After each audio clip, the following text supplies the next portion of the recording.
This is Kyle McCord, and you're listening to Austin, Felix, and Matt on the Devy Debate. Welcome to the Devy Debate. All right, boys, are we ready to debate?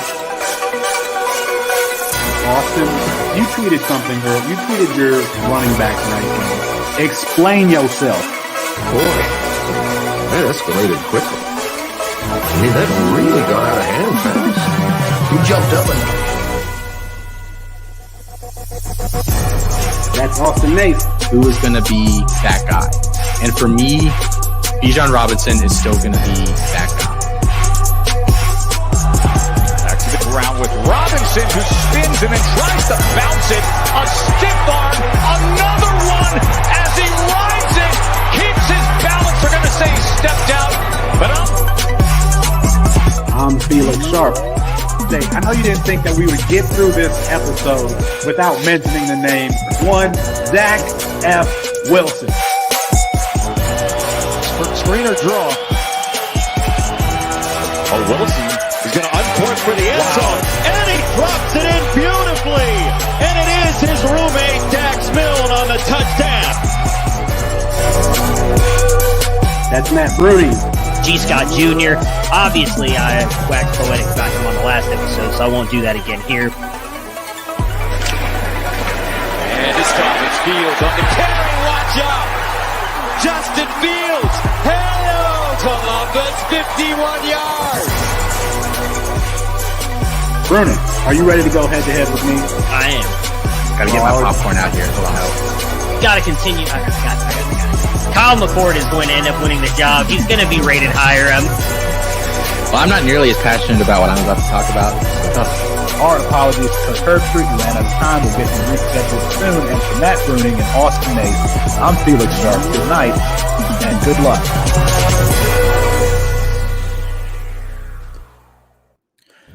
It's 9:30 Eastern Time, the only time zone to defeat Gonzaga. That means it's time for the Devy Debate, brought to you by CampusToCanton.com. That's Matt Bruning, that's Austin Nace, and I'm Felix Sharp on a vaccinated version of tonight's show. What do the experts have to say about Zach Wilson? A five-star wide receiver is on the move, and what to make of Dan Orlovsky's comments on Justin Fields. And stay tuned for a fun announcement regarding a special episode that you will not want to miss. But we start with Sam Darnold, traded from the New York Jets to the Carolina Panthers. Carolina gives up a 2021 sixth, a 2022 second, and fourth. Austin, Carolina got their quarterback of the future, right? You know, it's really hard to say if he's the quarterback of the future. And I've heard convincing arguments from both sides since this trade went down, 24 or 48 hours ago or what it is at this point. So I'm not even sure what I think anymore about it, but I think regardless, it's a chance worth taking for Carolina, and that's why I like this for them. Because, Teddy's making some money this year, but Darnold's not. And then next year when Darnold has to make some money, if he's good enough, then you can get rid of Teddy. So I think from a money standpoint, it works out really, really well for them. Beyond the business side of it, I think, you get a year and then another, the fifth year option with him if he's solid this year to kind of see what he can do. And I think it's good for him, because New York was clearly going quarterback. I think, new scenery for him.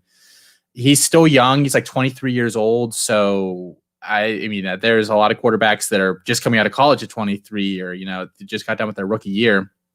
He's been around for forever. I have a really hard time writing him off. I see people doing that just wholesale, saying Sam Darnold stinks. I think that is the only incorrect approach to this whole thing. I think it is very much a wait and see. But like I said, I'm excited for him, for Carolina, for New York even to get whatever new quarterback they're going to get in there. And then for some of the weapons that Darnold's going to have there as well.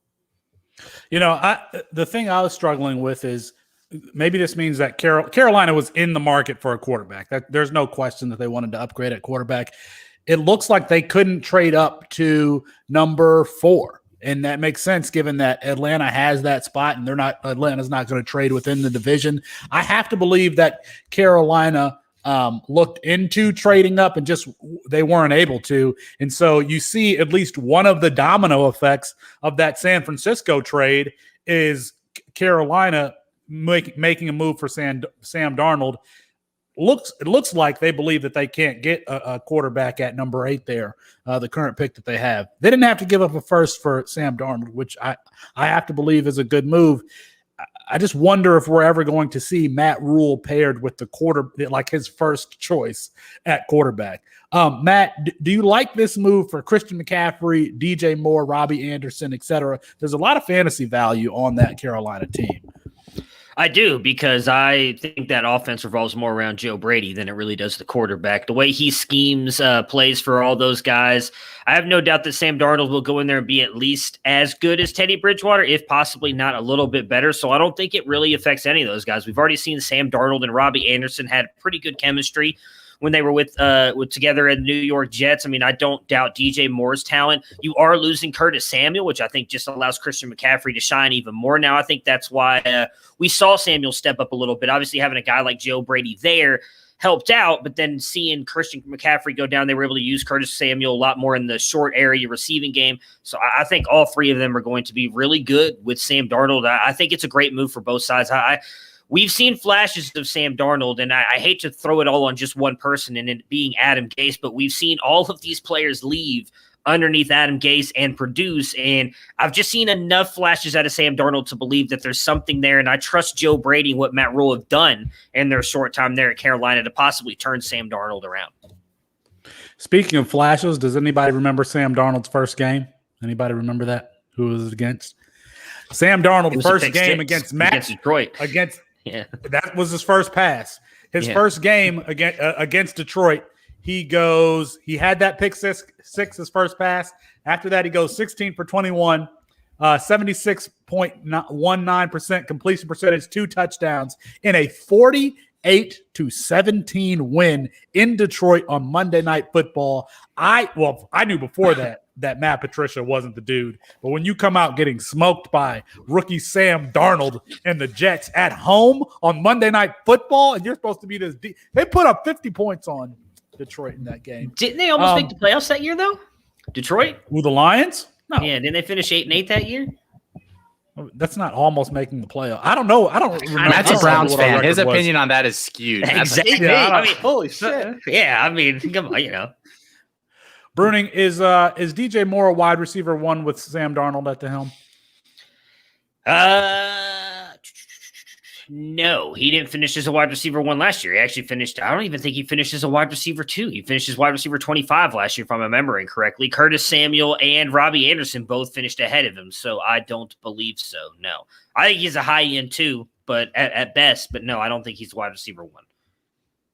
I wish I knew off the top of my head where he's going, where he's being drafted. But I mean, I'm still very high on DJ Moore. Austin, are you confident in his upside? I mean, Bruning finished at wide receiver 25. I can guarantee he's not being drafted as wide receiver 25 now. He's got to be being drafted much earlier than that.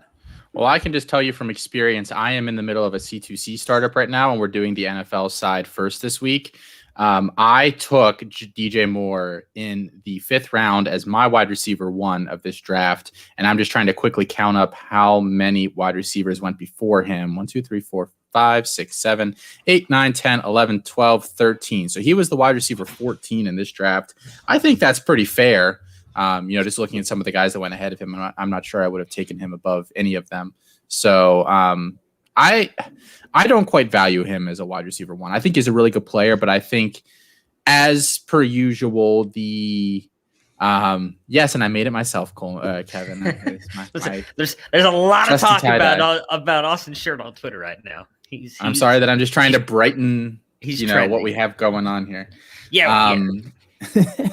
I as always, Twitter has kind of taken the DJ Moore has a lot of potential, and I think he's gotten bumped up a couple spots more than he probably deserves. I think he's a good player. I think he's a really good player. I'm just not sure, he's a true, top tier year in, year out wide receiver 1, like people expect him to blossom into. I just don't personally see that in his range of outcomes. All right, enough about Sam Darnold, enough about the Jets. I guess one final comment is I think that this NFL draft is shaping up to be one of the more exciting NFL drafts that we've seen because of the quarterbacks up top, and it looks like it's going to be 5. There's going to be a lot of wheeling and dealing, and quite frankly, I think we're going to see be shocked and surprised as to what happens. All this, if Mac Jones goes number 3 overall, I'm going to be. I don't think that we're going to see that happen. I think that there is going to be a lot of surprises in this draft. And hey, you can catch all of us. You can catch all of us live doing that as well, reacting to Mac Jones going 3 over Justin Fields, because we will be live Thursday night. Which I found out like when we tweeted it out that we were. Well, that's because you don't pay attention to any of the stuff in the Matt or Felix is lost in Slack just perpetually. Things are floating in space, and Felix sometimes grabs onto one as it comes by. But that's true. It's very frustrating to try to figure out what's going on. All right, from the Jets' old quarterback to the Jets' potential new quarterback. It's not potential. He's the new quarterback. Let's just one of my favorite players to watch this last football season and kind of track. Of course, that's Zach F. Wilson. And man, I am heartbroken. The Matt Waldman's RSP comes out on Thursday after we last recorded, and not only Matt Waldman, but JT O'Sullivan, the former San Francisco 49ers longtime quarterback, kind of a journeyman NFL quarterback, they both have taken like a flamethrower to Zach Wilson's game. I just want to quote something from the RSP, just a couple of sentences. So this is Matt Waldman's RSP, his draft profile on Zach Wilson. Regarding his floor scenario. Now, Matt Waldman has Zach Wilson as the number 6 quarterback in this class, below the likes of Davis Mills. And he concludes, if Zach Wilson cannot develop, this is a quote, can't develop a more complete game, he could be rendered a career backup or out of the league by 2025, if not earlier. Now, both Waldman and JT O'Sullivan have noticed that Zach Wilson, they essentially question his football IQ. He misses wide open reads, and JT O'Sullivan has a game where he's watching the film of Zach Wilson's game against Houston, which coincidentally was Pro Football Focus's highest rated game for him this season. And there are just plays, I'll speak of 2 in particular, where it's like, oh, that's actually is bad, where he's just missing wide open guys who through the structure of the play should be the first read, and he's not seeing him. On one example, they're running a flea flicker, and there is a post and a wheel behind the post. There is no one within, I think it's Dax Maline is running the post on the flea flicker. There's no one within literally 20 yards of your first read. As JT O'Sullivan said in the video, he could punt it. He could punt the ball to Dax and it would have been a touchdown. Doesn't see him, opts instead for a jump ball TD to Isaac Rex, which happens to be a catch. But we look at it as a great throw, a great play, but you don't see the full context. There is a second play in that Houston game. There's a 3rd and 15 where they run 4 verts, and you've got the slot receiver running. This is like standard. They even do it in Madden. The slot receiver, if it's one high, they kind of run a little post. If it's too high, they run a little bender to get in the middle. That little slot, he's wide open. It's the first down. Zach Wilson doesn't see him. There was also 2 or 3 plays in that game that should have been intercepted. So Matt Waldman and Austin, I'm going to throw this question to you because Austin, you've been holding, like I saw when I tweeted earlier about Matt Waldman's conclusions about Zach Wilson, you were like, well, I don't like him either. Well, you haven't brought those to the doorstep, so you're going to talk to him. Oh, you saw that. Oops. Yes, I did see that. I'm scared. The experts do not like Zach Wilson. They essentially, people are questioning Justin Fields' work ethic. Well, we've got 2 experts, 2 well-respected analysts for a former NFL quarterback that are questioning Zach Wilson's competency to play the position. Austin, what is your reaction?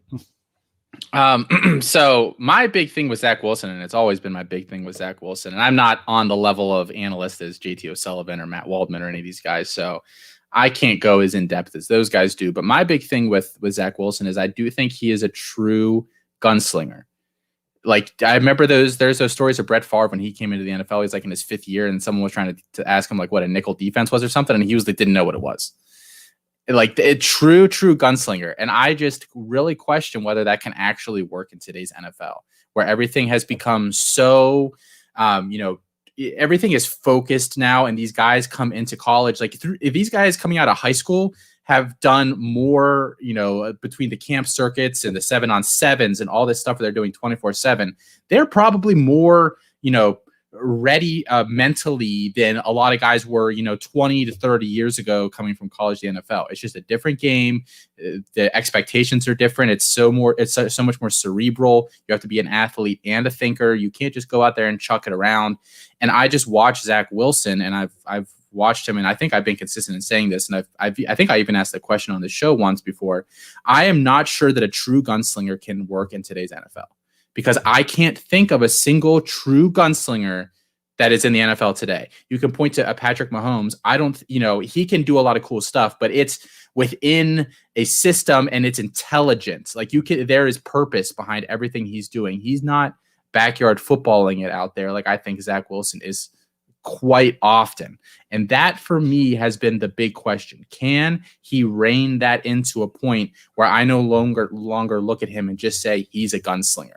And I don't know that he's that type of player that he can do that, and B, as we're seeing with Sam Darnold, that the NFL is willing enough to give him enough time to develop in that particular direction. So that for me is why I've kept Zach Wilson as my QB4 throughout this entire process, and that's where he is right now.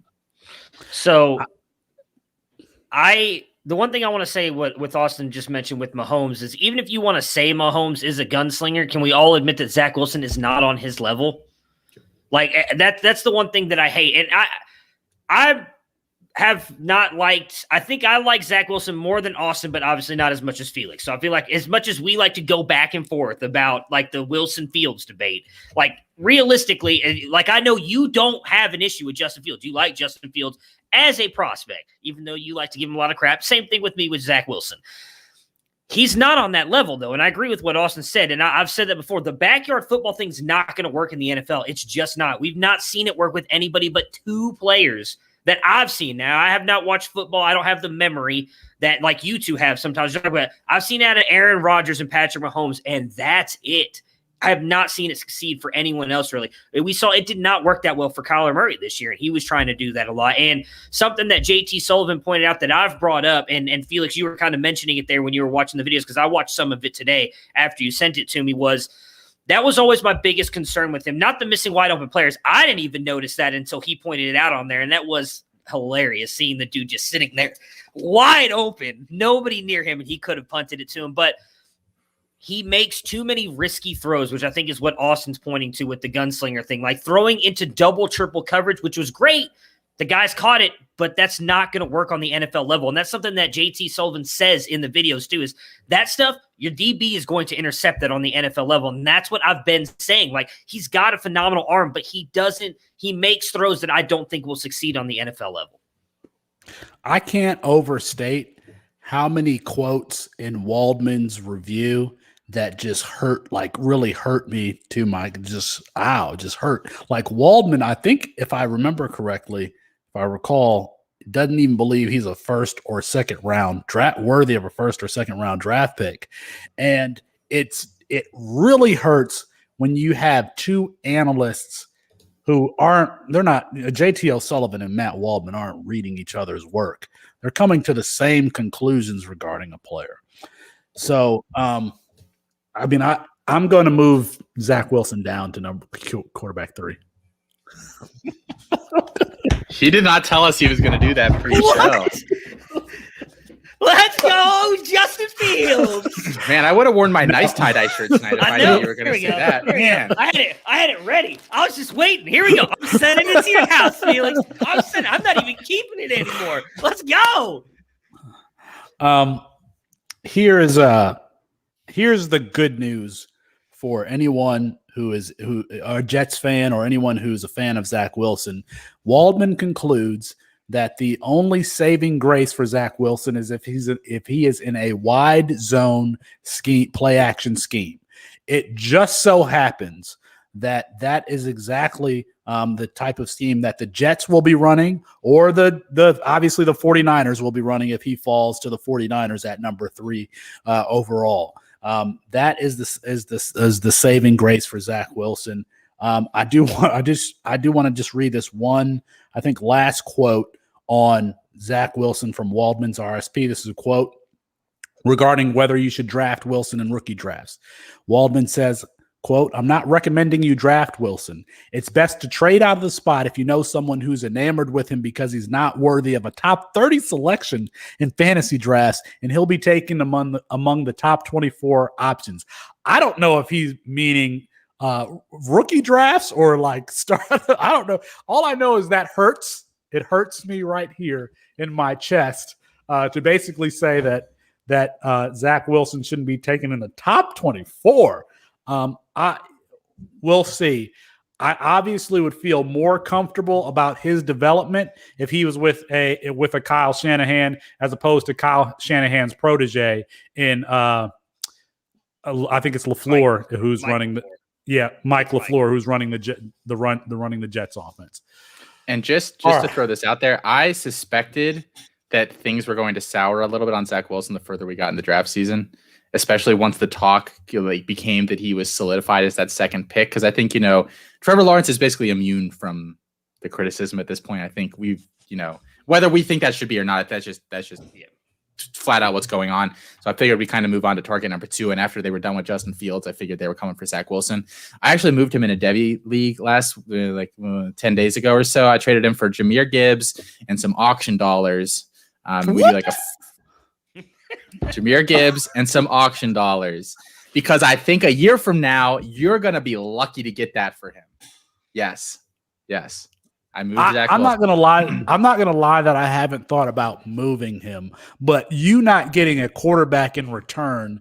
Oh man, and Austin, obviously, I respect your opinion also. So you trading him for Jahmyr Gibbs and auction dollars. I mean, God, geez. The name of this episode is the name of this episode is testing our faith, and Felix, you're not standing up very well to what you believed in coming into this episode. In fairness to myself, there was once an argument to be made for Zach Wilson at cost. He was on waiver wires in most of your C2C leagues. People were not paying attention to him. I realized that I was watching Zach Wilson the very first game last year against Navy. I even told people to check him out. But that argument is lost now that he's going to be the number 2 pick in the draft, or allegedly going to be the number 2 pick in the draft. And he's going to go very highly in your super flex leagues and all of your leagues. So he's not going to fall to the Saints, which is, I was like, oh, he's going to fall to the Saints. When San Francisco was at 11, I was like, okay, he could fall to San Francisco at 11.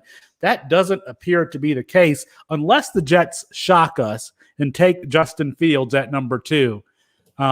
Zach Wilson, at least according to Waldman and JT O'Sullivan, and I have to respect their opinions, it's going to be an uphill climb for him. It's going to be an uphill climb for him with his flaws, which they're essentially they're calling him a tragic character in that his game has a fatal flaw, and I respect those opinions, so I'm going to move him to my quarterback 3. All right. And some other shocking news. Let's go back to college football.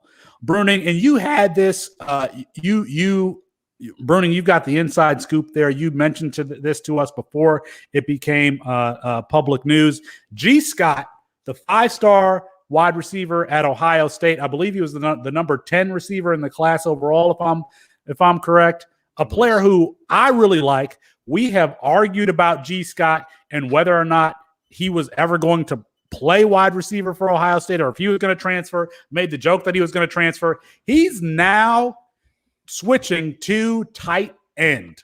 We have this wide receiver, this 5-star wide receiver, now switching to tight end. Bruning, talk to us about what led to this decision. Well, I don't want to speak for fact because I haven't specifically talked to G. Scott Jr. and said, hey, man, is this what I'll just say from what I've heard from other people is that a lot of it came to they wanted him to drop to a certain weight, and he was kind of holding steady right around a 210, 215. And it just kind of came to a point that he believes that the future of the tight end is those move tight ends, those guys that can play offense, catch the ball. He was Felix, because we talked about him. I think it was really the very first episode. We both kind of talked about how much we liked him. Very physical as a wide receiver. He was a very good run blocker as well in high school. So he already brings that talent to the college side of the game. And he's got a little bit of the size. Obviously, some people would like their tight ends to be a little bit bigger, and he's got to put on weight. Obviously, I think the goal they want him to get to is about 235, 240. If he can get to that weight and hold that, and keep the athleticism that he's shown on the field, I think that he can become one of those next great tight ends. I don't want to put him up there with a Kyle Pitts or anything like that right now, but with his skill set, I think it fits very well into the offense as well, because now you add in a very dynamic threat at the tight end position. You're going to have now Jackson Smith-Njigba. God, why can't I think of his name? The one who doesn't matter. Oh, Julian Fleming. I'm just kidding. He matters. Julian Fleming. And then it might be Marvin Harrison Jr. with the way he's already. He didn't switch positions, so. That's because he's going to get beat up by Buka anyways. But Marvin Harrison Jr., who's already lost his black stripe and is now a Buckeye, those guys on the outside, and then you've got a G. Scott Jr. as well there at tight end who can block and can catch passes out on routes. So we've seen Jeremy Ruckert, I think, is a very undervalued tight end, doesn't get used enough at the Ohio State program. So I think he has a chance to be a really good tight end moving forward. Obviously, we will not see much of him this year, but I think coming to 2022 season, he could be a very sneaky grab, as we talked about in our news segment. Actually, me and Austin did for the network. Austin, I smell PR spin here with Mr. Bruning. What's your take on G. Scott moving to tight end? We talked a little bit about it on Campus Life this week. Colin and I did, and we talked a little bit, obviously, in the news as well. Matt and I did. So my thoughts on it are that I like it and I don't like it for him, because I think, he is a bigger guy. He's physical. He's aggressive. He's all these things that could make him a great tight end. But at the end of the day, I'm not sure I've ever looked at him and thought, he has the frame and the whatever to be a really good move tight end, because I don't think you can bulk him up any more than 235, 240. I just don't think you can. I think asking him to get to, like a Michael Mayer 260 or 265 size or whatever is never going to happen with him. So at that point, you're saying, you're expecting him to gain all this extra weight, maintain a good amount of athleticism, and become this move tight end that we've seen sometimes work and a lot of the times they don't. Like your best case scenario is Jonnu Smith, maybe in the NFL. And your worst case, you could be an Evan Ingram or a guy like that. We'll see what happens with Brevin Jordan this year. They have to be in the right offense and be working with the right people to get the most out of those guys. And I still think he could have been a good receiver. I liked him more than Julian Fleming. So, but Fleming obviously does. He would never have made this move. He would transfer before he did that, in my opinion. So I like it from the perspective that Scott is willing to do these things to get on the field and play at Ohio State, and that shows his football character and blah blah blah blah blah, all that kind of crap. But at the end of the day, I do question whether this is a sustainable move for him. I mean, we haven't talked about G. Scott in a long time. We've got new listeners. This is a player that we've argued about very early on in the beginning of this show, in the early episodes of this show. G. Scott, at least coming in as a freshman, was a 6'3", 210-pound route runner. I mean, I would put him up there with some of the best route running that I have ever seen. And at that size, I would compare him to Adam Thielen, as a matter of fact, that being at that side and being able to run routes as crisply as he did. Bruning, I argued with you. I said, given that wide receiver depth chart, He's not going to make it at that school. He's going to transfer. I think I'm right on that now because now we've got G. Scott. Hold on. Still there. Okay. We've got. Hold on. I said he's not going to make it. We got nothing. He didn't record a catch as a freshman. He's not going to do a lot as a sophomore. So now we are crossing our fingers for a junior breakout at a new position in a new body type.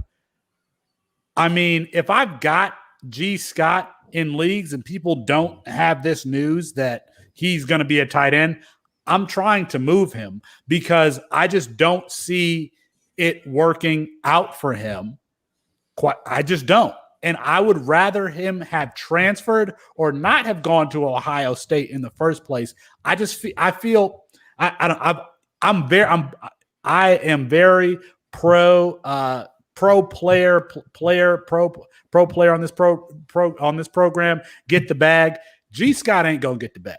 He can't play in line. He's not gonna play in line because he's not gonna be necessarily heavy enough to play in line. So you got to hope that he is some sort of move tight end that can catch on to an offensive coordinator at the next level and utilize his talents. Had he gone to another school, I think that G. Scott could have been a day 1 or day 2 draft pick in the NFL in 2023. That's out of the cards now. It's just out of the cards. And this is something that I'm going to continue to talk about. And I mean, we're going to talk about it with Marvin Harrison Jr. with him going to a stacked wide receiver class. And I think that Chris Olave coming back to school really hurt everyone on that depth chart, including G. Scott. I hate this for him. I hate this for him because as talented of a player as he is, I want to see those guys succeed. I don't care that they go to Ohio. I want to see them succeed. Quite frankly, it's better for fantasy football if we have more players succeed. And I'll let you respond. I'm just afraid that he's not now. Quite frankly, I'm afraid that he's not now. So I don't think that you're right because you did say he was going to transfer, and he didn't transfer, and he may switch positions. That's not transferring. He's still at The Ohio State University.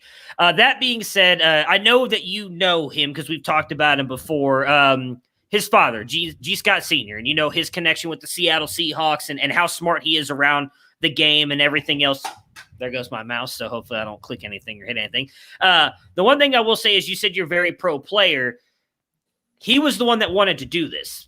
So it's not like Ohio State came to him and said, hey, if you don't move to tight end, you're going to have to transfer out of here. Because I think if that was the option, he probably would have transferred like you're talking about. Say, hey, I want to see. He was the one that wanted to do this. I don't think he makes that decision without talking with his dad and figuring things out, figure out what the best move is for him. If he truly thinks that's the best move for him, I can't argue that. I'm not him. He doesn't make that decision if he has the opportunity at wide receiver. If he has the opportunity at wide receiver, he's not going to say, oh, let me go play tight end. Austin, I mean, come on now. No, this wasn't this is like saying the people that resign from their job because they were going to get fired. It's the exact same concept in my opinion. I mean, I like G. Scott. It's just that's fine. That's the danger of going to these programs. I think Mookie Cooper did it right. He saw the writing on the wall and he got out. And now look at all the hype Mookie Cooper's getting this offseason. He's blowing up. He's going to be the guy at Mizzou this year. I just think, G. Scott could have done that. He could have gone, there's 127 Division I football schools or whatever. He could have gone and been the guy at 115 of them next year, 110. Maybe that's a little bit high, but there's a heck of a lot of schools he could have gone to that he could have maintained what he had going on. I think that was a better move for him. I agree that he could have gone and done that. So that I think speaks even more to the fact that he knows he could have done that. He chose to make the move that he made. They did not force him to make that move. That's my point. I don't agree with that. It was, we all know. I literally was listening to it on the radio today. They're about to pass that law. You get the one free transfer or whatever. So he knows that. So he knows he could have gone. And I agree with you. Even if you want to go on the short side and say 100 schools, Even if you want to go 110, 150, he could go and be the guy at 100 schools. He knows that too. There's no way he doesn't know that. Yet he still chose to stay and do this, which again speaks to him making that decision, not them forcing him. Hey, you're not going to be able to get any playing time at wide receiver. So if you want to go to tight end, we've got a spot for you. That's why I truly believe he made the decision, because the easier decision is to do what Mookie Cooper did. And I'm not trying to say Mookie Cooper took the easy way out. He made a smart decision for him. But I think we can all agree the easier decision would have been for G. Scott Jr. to go, hey, I'm transferring to, I'll just use Mizzou because that's where Mookie Cooper went. I'm going to go to Missouri and be the number one there and become that number one or number two draft round capital that Felix was just talking about. But he didn't. So I think that speaks more to what G. Scott Jr. wanted to do, and that it was his belief that he can do that. And I'm not going to doubt him, because I believe in his talent as a wide receiver. I think he can be just as good as, and I'm having issues with my computer now. I'm not even sure what's about to happen. But I believe that he can still be like a round 2 or round 3 tight end now prospect in the 2023 draft, or 2024 if you wait till the 2024 season. Austin, do you think Kyle McCord will be a round 2 or round 3 tight end in the 2023? Beef him up, baby. Beef him up, Whew. Yeah, I will say, just to throw in, I'm sorry, Matt. So first off, you sitting there, your face while we were both just hitting on G. Scott was amazing. You were like a 4-year-old kid that just got yelled at by his mom because he was like running around the mall. You're just sitting there like, I was trying to be nice. Sometimes I get a little upset, and I'm trying not to curse. I know Mama Sharp watches, so I'm trying to keep my composure. But it sounds like CJ Stroud won that job too. We can revisit that once we have confirmation on that. But on April 7th, right? Am I reading the calendar? Reports have not, they haven't been, negative regarding McCord, but they've been positive toward Mr. Stroud. So, well, let's set the stage for the audience. We got new listeners here. So Ohio State loses Justin Fields. They've got CJ Stroud, who was a 5-star quarterback coming in with the last class. So he was there on campus last year. Ohio State recruits Kyle McCord, who we've interviewed on this show. And so Kyle McCord is essentially competing with Jack Miller and CJ Stroud for the starting gig this year. What makes things dicey and interesting at Ohio State is that next year they get the uber prospect that is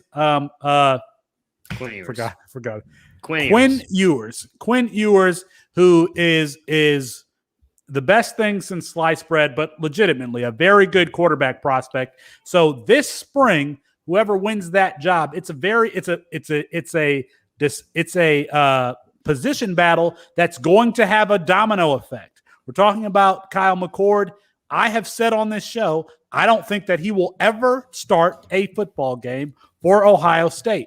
And now we see that CJ Stroud is according to reports, is going to win that starting job. I think that we're going to see Kyle McCord transfer to another school. I as a matter of fact, I hope we see if CJ Stroud wins that job, I hope that we see Kyle McCord transfer to another school, because I want to see these players succeed. Bruning, we'll let you respond. CJ Stroud allegedly getting that job. It's just logic, the same way it was logic with G. Scott Jr., that there's not space here. I'm telling you, Matt, there's not space here for Kyle McCord if he loses the job this year. Do you work at Ohio State now? I didn't know about that. This is one piece of inside information that got by me. It's April 7th. They're in spring practice right now. Yeah, I've read the same crap. CJ Stroud is taking the first reps every time they go out there. I mean, I don't care. When they announce CJ Stroud as the starting quarterback, I'll still stand by the fact that Kyle McCord should be the starter, because my faith does not shake like Felix Sharp's does when you drop Zach Wilson down to 3. Kyle McCord should be the starter for the Ohio State Buckeyes. I don't take anything into the fact that CJ Stroud has been taking the reps with the ones right now. That makes sense. He was there last year. He knows the offense. Kyle McCord is still learning that. What? Isn't that what I've been saying for the last 6 months, and you told me it didn't matter? It doesn't matter in the fact that he puts him like 10 steps ahead of Kyle McCord. That's what I said. He's like half a step ahead of him. I agree that he's a half a step ahead of him. But Kyle McCord's there now. He's learning. He's been doing all this stuff.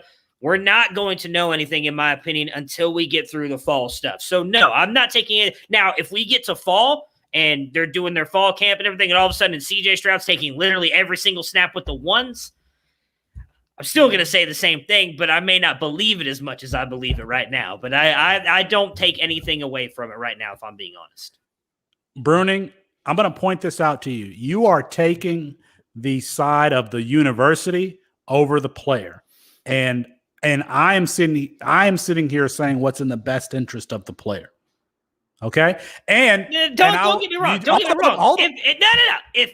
If he doesn't win the job, I don't want him to stay at Ohio State because I think he's the best quarterback in this class right now, and I expect him to succeed wherever he goes. So don't take this as if Stroud wins the job, I want McCord to stay there and be the happy backup. No, go do you. I don't care.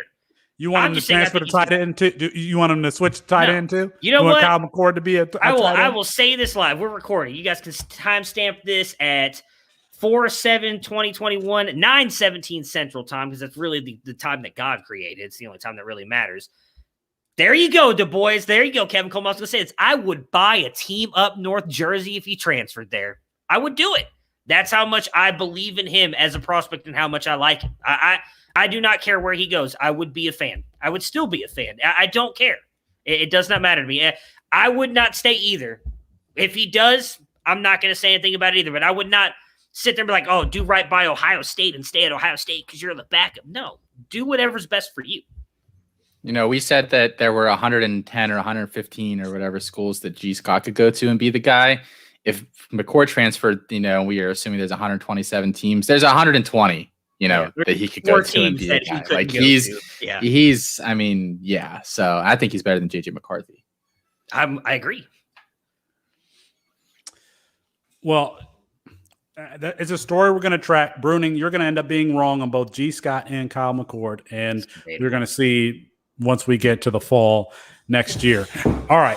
We got a lot of stuff to get to. I mean, there's a lot in the last week since we last recorded. A lot of stuff has happened, including Bruning. I'm going to come back to you on this or Austin, whichever one you want to take. Who wants to start with this one? The Clemson spring game. I guess I'll start. I watched this game. Now, the thing that you have to understand, and I can speak to this having gone through spring practices before, is defense is always ahead of the offense at this time, because defense, you say set hut and you go get the ball. On offense, there's timing, there's rhythm, et cetera, and that can be hard to create, especially with a first-time starter. It can be hard to create that in spring practices. So Clemson's defense was very obviously ahead of their offense in the spring game. Very good. The running game was essentially non-existent, except for a few Phil Maffa runs at times in the second half. Will Shipley didn't have that. Will Shipley, 5-star running back, I think the third or fourth running back in his class, all-purpose back, didn't really have a big play, was used on kickoff returns in this game. But Bruning, who's Austin? I'm gonna come to you because I know that you talked about this on Campus to Canton. The two players who really stood out to me were Joe and Joe Nada. Now, Joe Nada was on the roster, including DJ Uiagalelei, and it seemed like every single target was going to Nada. Back from injury, he looks primed for a big season. But a Joe. Now, that dude is a massive human being. He made a couple of plays last season, but he was being targeted heavily, scored a touchdown in this game with Tyson Pumacek, who actually went down with an Achilles injury. He's going to be gone for the season in this game. But Joe was very impressive, and we didn't even see EJ Williams. If Clemson does not have a running game, and it didn't look like they had a running game with Kobe Pace and Maffa was fine in the third quarter, and Shipley, it didn't look like they had a running game. But that defensive line at Clemson is ridiculous. So maybe let's just chalk it up to that. There's going to be 2 or 3 wide receivers for Clemson that go over 1,000 yards. It could be a Joe. It could be EJ Williams. It could be Joe Nada. Austin, what were your takeaways from that Clemson spring game? Yeah, so I like all of the receivers at Clemson, but I don't love any of the receivers at Clemson. And I do think it's a little bit of a concern. I'm sorry, Felix. I'm sorry. I know you just hyped them all up, and then I came in like 10 seconds and just crapped on it. My problem with all the receivers there, and it's not like it's the same guy. like they just have a cloning machine in the football facility there, and they just clone the same guy over and over and over again. And I think it's a prototype that it's just not necessarily always that conducive to college football and what, a lot of these teams are running now with these smaller, quicker, shiftier, versatile, positionless guys at the position. Clemson did have a guy like that last year in Amari Rodgers, and surprise, surprise, he was their leading receiver because that's just what seems to be working right now in college football. 10 years from now, maybe the pendulum has swung back the other direction. And I just watched some of these guys from Clemson. Like I like Joe Nada, but he's always injured, and there's always something going on with him. I think I like Ajo, but he's still really, really raw. There was a play I remarked because we were in the Discord over at C2C, and I said, wow, he's got a really nice inside release for a bigger guy. And then literally the next play, he tried a little outside release on the outside and was just blanketed. Like it was the good and the bad in literally a 2-play sequence. So, and actually, I'm not going to lie. I know the defense, everything about the defense that you just said, I agree with in terms of, they're supposed to be ahead of the offense at this point. We're hearing a lot of spring camps are like that so far this year. I thought DJU looked okay. And I know they were being very conservative with him. A lot of his game relies on his legs, and they told him not to do that. And, if he got touched, it was a sack. So, but I wasn't blown away by DJU. I was a little bit, I expected a little bit more out of him while I was watching that game. So we're going to talk about this in a little bit. So I might have to choose a new offense between now and then, but it would not shock me if Clemson's offense underperforms wholesale from quarterback to wide receiver to running back to the line, the whole way across this season. It really would not shock me. Let me say this in DJU's defense. I wasn't looking for him to, throw 3 or 4 touchdowns against that first team defense.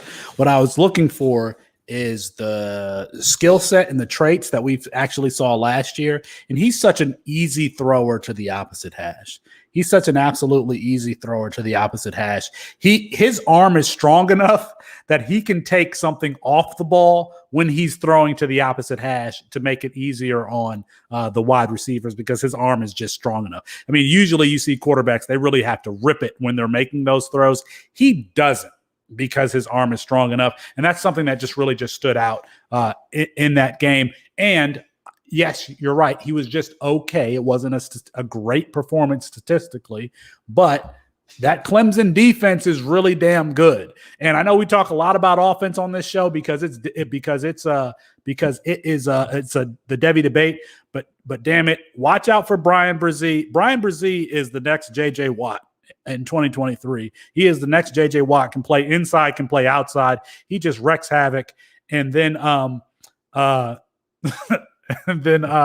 Nate Wiggins, the freshman athlete who's playing cornerback at Clemson, 6'2", long, can just essentially create a shadow over a wide receiver. That Clemson defense is going to be really good, and that Clemson team is going to be really good. Yes, the same one that got lit up by Ohio State because they couldn't read Ohio State's calls this season, but no, that defense is really good. Bruning, do you let's see, is there anything else? Oh, I want to make sure the audience is aware of a couple of things, like if you didn't get to watch the Clemson spring game. One is that Dabo Swinney essentially commented the entire game. Dabo Swinney said that Will Shipley was, and I'm not going to have the quote here, but essentially said that he was a more well-rounded freshman than Travis Etienne was as a running back. Because Travis Etienne, when he came in, was essentially just a runner, had to get developed in the passing game. He mentioned that Will Shipley was physically developed and was way more advanced in the passing game. And I hope so, quite frankly, because he didn't make any plays in the running game. The other thing I will say, when at the very end of the game, when they asked, who stood out, Dabo again went to the running back position, but commented on Phil Maffa. Now, Phil Maffa was the only running back. I think that he's the only back who got a carry like over 5 yards in the game. And he looked, for a freshman, he looked to like he belonged. He looked physically developed. I don't know about his speed and agility, et cetera, but I think it was important that Dabo wanted to call him out at the end of the game. Want to point out that Will Shipley was returning kicks in that game, so he's going to be used on special teams. And as much I like Ajoa Joe, I like him at his value, but he's a lumberer. I don't know that he can play wide receiver at the NFL. He could be a candidate to transfer to tight end, a la G. Scott. Bruning, is there anything that you wanted to add on Clemson before we move on? Nope, didn't watch the game. Bruning, I'm going to give this first one to you, this next topic to you first. Is that all right? And then I'll follow you. This is actually a serious subject. Dan Orlovsky goes on Pat McAfee's show and essentially questions Justin Fields' work ethic. That he's heard that Justin Fields is the last guy in the weight room, first guy out, those types of comments. Bruning, I'll turn it over to you. You can give me your reaction. I won't go as deep into it as I believe you will. I'll just say we've had a little bit of discussion about it. I know at least me and you have. I'm pretty sure we were doing it in the group chat with Austin there as well. And I just don't understand why you'd come out and say those things and then backtrack less than 24 hours later and say, well, hey, then I went and reached out to these two coaches and they said something different.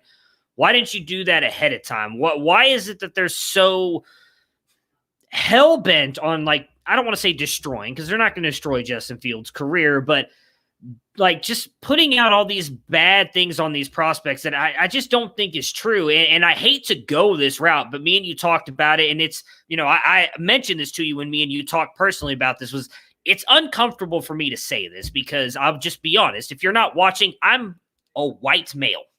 Okay. Like most of these people who are talking all this shit about Justin Fields, who is a black male. And I've noticed that they said the same things about Dwayne Haskins. I was going to call him CJ Cardell for some reason. Cardell Jones. And the biggest one that stood out to me was Kyler Murray 2 years ago, which I don't ever remember people saying that about Kyler Murray. Now, maybe I just wasn't paying attention to those people. They came out and questions all these things. We're saying all the same things. And I see a trend here that is not okay. And it doesn't make any sense. And I don't know, Austin, I'll ask you this before Felix comes in and gives his take. Was that ever thought to you that Kyler Murray didn't understand football and that he didn't know how to read a playbook and that he was lazy and he didn't work out? Like, did you ever hear any of that outside of these same people who are now circulating these same things about all these same quarterbacks? No. And I just remember you saying that Justin Fields, he had like his apartment, and you were saying because of the COVID stuff this year, like he locked himself in the apartment and wouldn't talk to anybody except for like he would only met with Ryan Day like in person because he was doing all he was doing was watching film like 14 hours a day. Like as soon as I said that, I was like, okay, like no credibility. Like, I'm glad that you brought that up because I will say this because Felix mentioned it earlier, and I joke. I don't want to say like I've insider access to the Ohio State Buckeyes, but I do talk to people. And I showed you guys a text message about what Justin Fields did every single day this past year. And Felix, you've brought it up many times. I'm sure you'll address this. So I'll let you talk about the leadership thing of what he did to allow the Big Ten to play football this year. The entire year, all he did was when he went to the grocery store, he put a mask on and put a hood over his face so people wouldn't recognize him because he didn't want to stop and take pictures because he didn't want to risk getting COVID. He would go back, take tape back to his dorm room. He wouldn't go out to parties. He would do all he did was watch tape. But you're right, last guy in. He doesn't pay attention to tape. He doesn't work hard. Anytime he would leave his apartment, it was either to go get food or to go to the Woody and work out with just Ryan Day. He's the first guy in all time. No, I'm sorry. That's right. He's the last guy in, according to Daniel. It's complete and utter bullshit. And I can't say for sure that it is racist because I don't know Dan Orlovsky, so I can't. I do know people are saying that. I can understand why people would say that, and I do see that part of it. I don't feel comfortable labeling someone that way because I don't know his true intentions behind what he said. Maybe he did really hear these things, and he's just throwing them out there, and I still don't understand why you do it without double checking your facts like you did 24 hours later. But I just think it's wrong. And him doing it, and Charlie Casserly, thank you, Felix, for writing, because I couldn't remember the other guy. The way they go about some of this stuff, in my opinion, is just wrong. And I don't understand why these guys say that what they're doing is not hurtful, but it is, because you guys have a platform. And what you say, there's a lot of people out there who don't pay this a close attention to college football like the three of us do. And maybe some of the people who are watching this show or listening to us on the podcast version may not pay that close attention. So when you come out to say, oh, Justin Fields is lazy and he's the last guy, that's all some people are going to think now moving forward. And I just think it's wrong for you to have a platform like that and just speak, in my opinion, mistruths about people because it's something you've heard without doing your due diligence on it before saying it. It would be my preference to be really polished for everything that I'm going to say. I'm not going to be able to do that. So I just want to be able to get some things out. It is racism. At the very least, it's learned racism, because this is like a trope that black quarterbacks, they're often praised for the physical aspects of their game, but then criticized for the mental aspects of their game. And this fell within that cliche, criticizing his work ethic. Now, as a black person, you can become numb to this type of criticism because it's always there. It was there with Lamar Jackson. It was there with Kyler Murray. There's one black quarterback in the NFL Hall of Fame.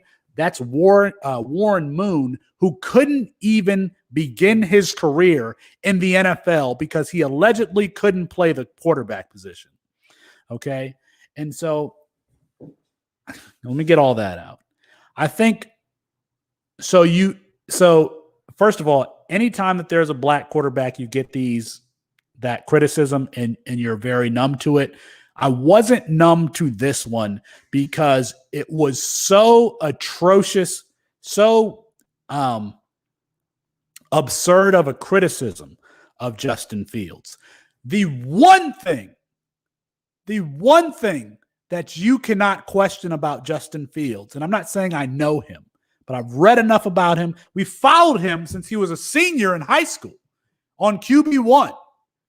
I feel like we've known this person for the last 4 years at least. Is the one thing that we know about him is that his work ethic is outstanding, that you cannot question his work ethic. So for Dan Orlovsky to criticize that, it was like, damn. Like, they'll even do it to Justin Fields. If they'll do it to Justin Fields, then there's nobody that they'll do it, that they won't do it to. This often comes from Charlie Casserly. Has a terrible record on this front. Charlie Casserly has a terrible record on this front. And it's really offensive because I believe it's either Charlie Casserly. Was Charlie Casserly the GM of the Colts? Is he the one who drafted Peyton Manning? I don't know if he didn't draft Peyton Manning, but I'm pretty sure he was a No, GM that was Bill Polian, right? Yeah, it was Polian the one that was Manning. with the Colts? Yeah. Okay, Bill Polian. Then you often have these comments coming from Bill Polian and Charlie Casserly.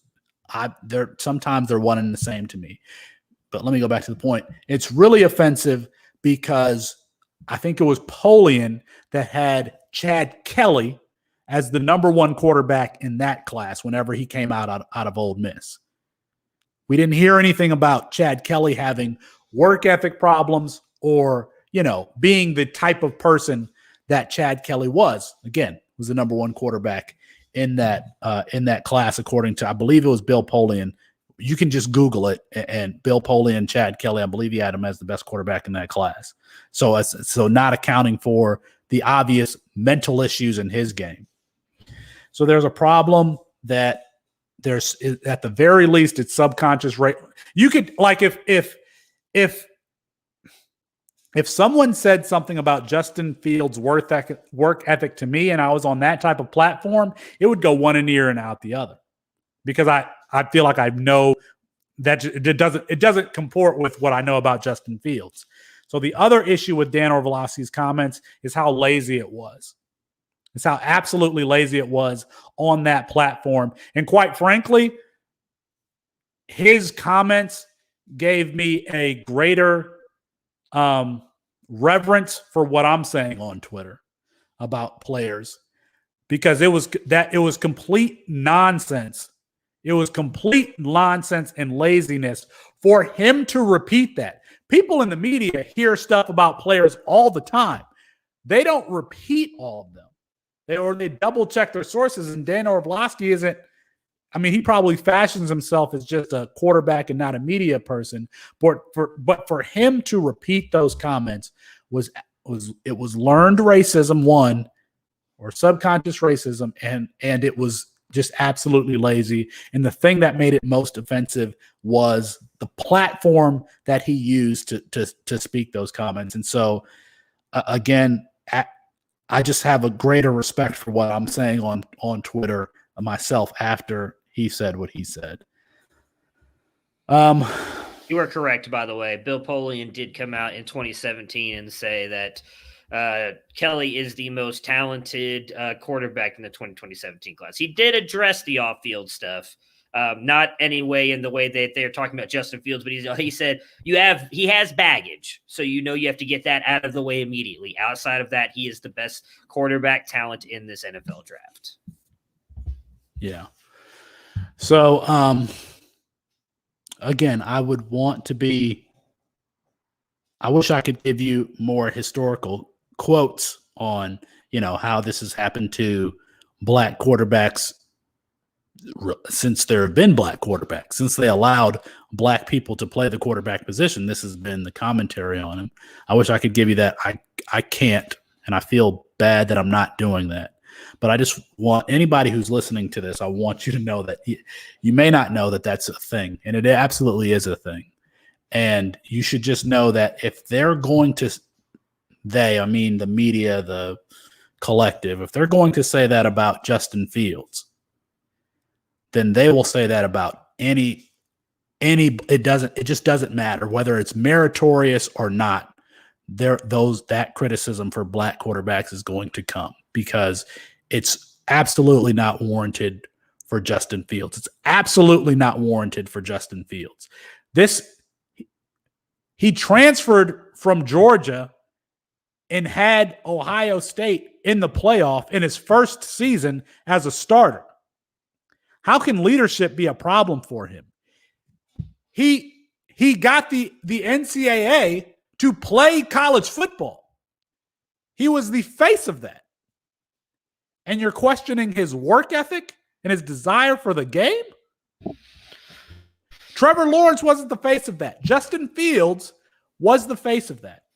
So, this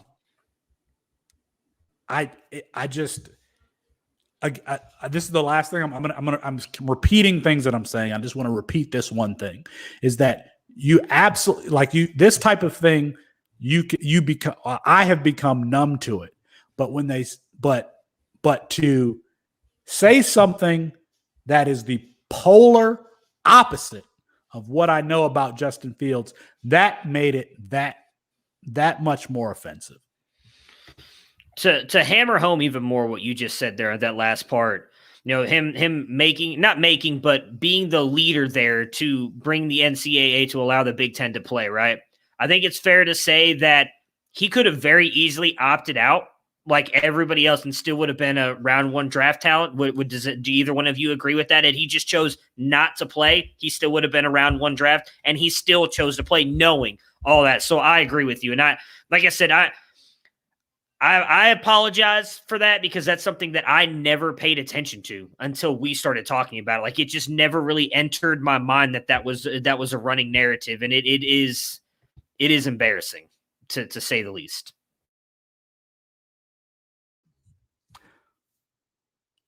Are we ready to take the left turn of all left turns? Let's do it.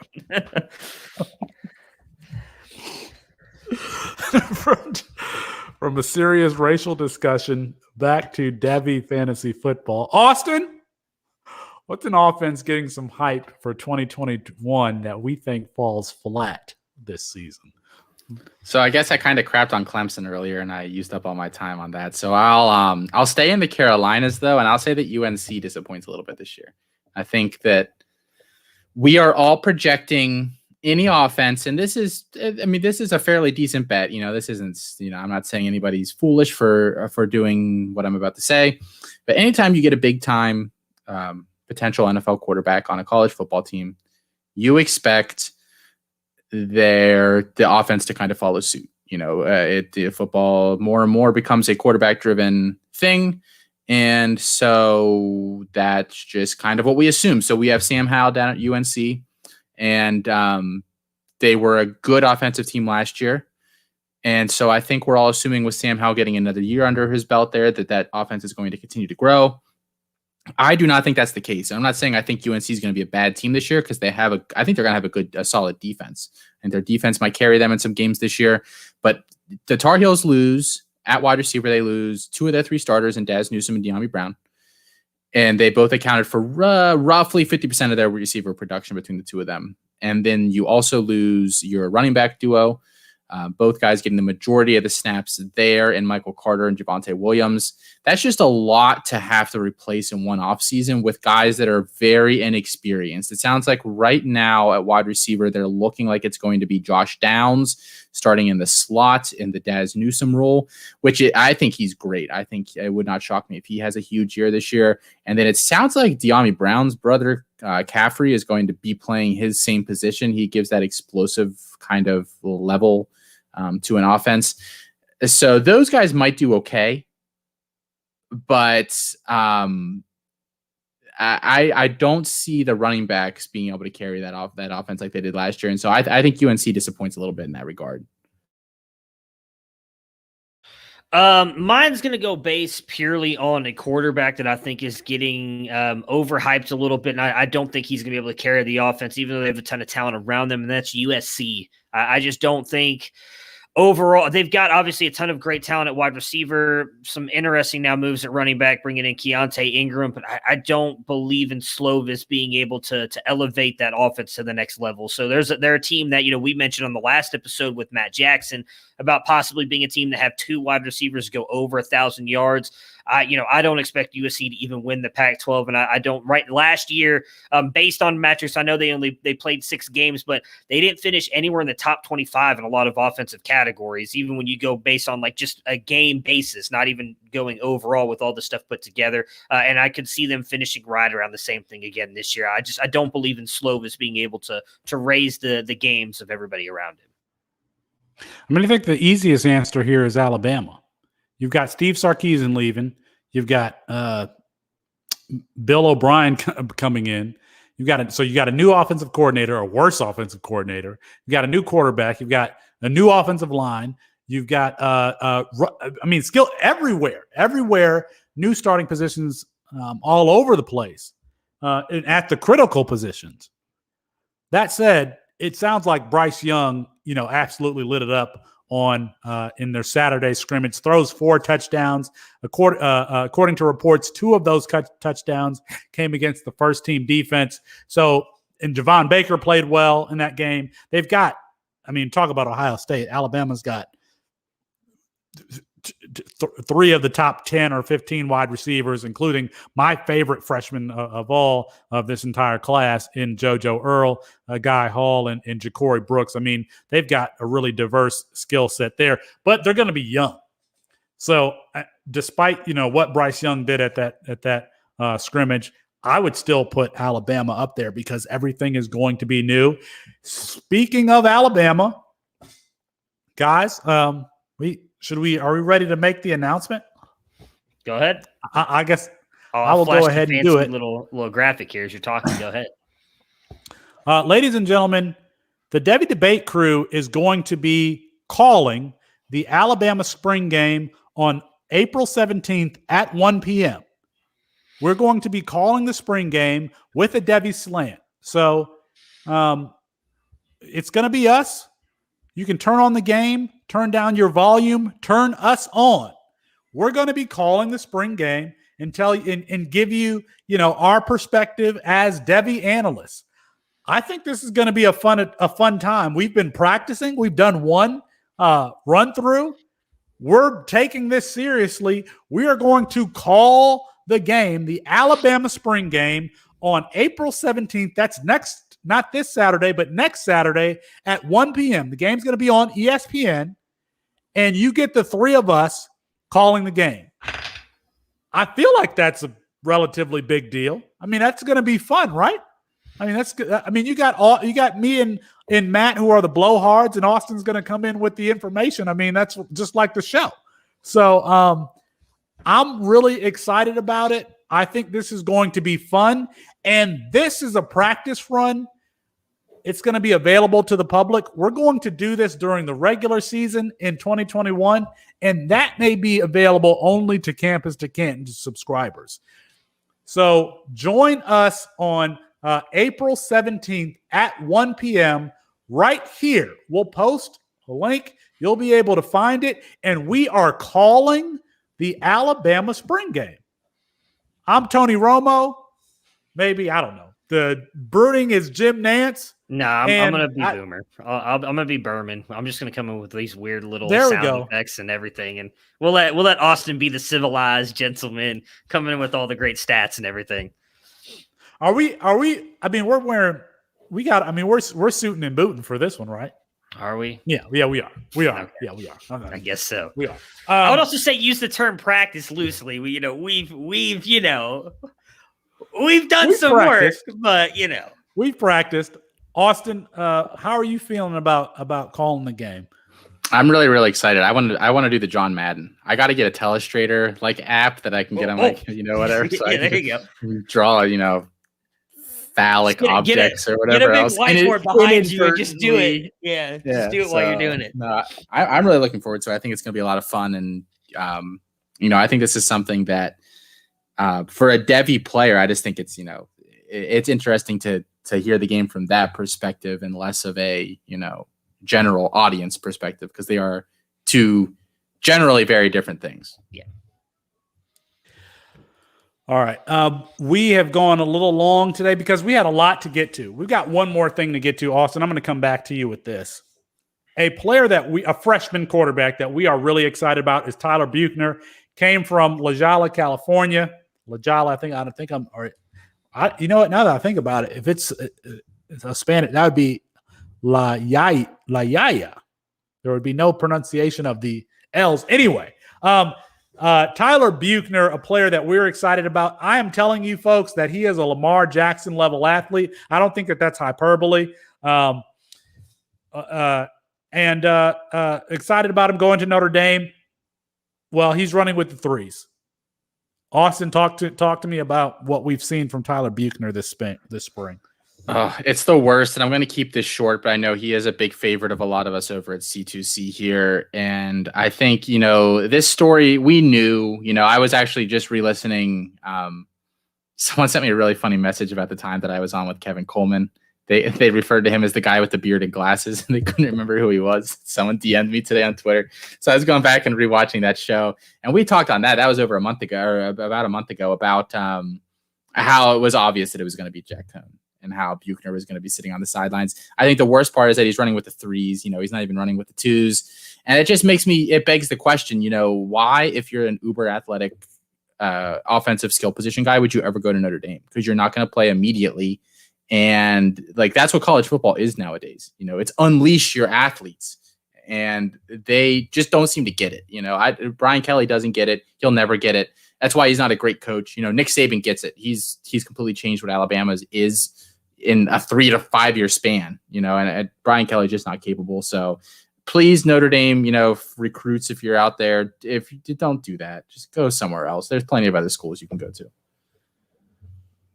That is going to be our show for tonight. You can find our written content at campustocanton.com. Apologies to Kirk Herbstreit. We ran out of time. We will get him rescheduled soon. For Austin Nace, for Matt Bruning, I'm Felix Sharp. Good night and good luck.